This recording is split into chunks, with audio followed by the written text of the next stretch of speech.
Here's 3 things you can do to boost your bokeh effect in your pictures and make them pop. But first, what is bokeh? It's a term referring to the background of a photo when it becomes blurred, out of focus. And bokeh is directly influenced by the depth of field in an image. And in turn, the depth of field is influenced by 3 factors that you can control easily as a photographer. So here's 3 things you can do to boost your bokeh effect in your pictures. Tip number 1.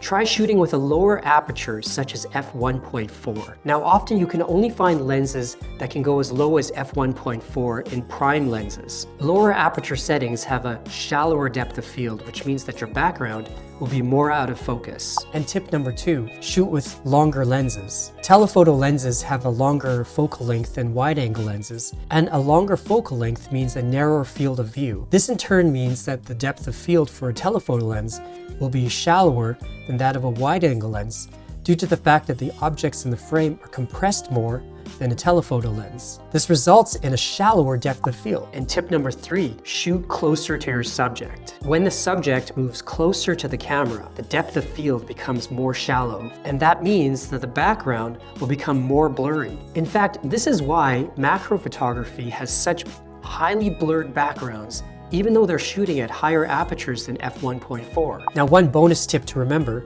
is that if you're shooting a very shallow depth of field, take your time to focus accurately. Focus, focus, shoot. Focus twice, shoot once. So that's 3 tips for you to level up your bokeh and get even smoother blurred backgrounds in your photos. If you found this video informative, please do leave it a thumbs up. And if you haven't yet subscribed, please consider subscribing for more photography videos. So thanks for watching, and I'll see you in the next one.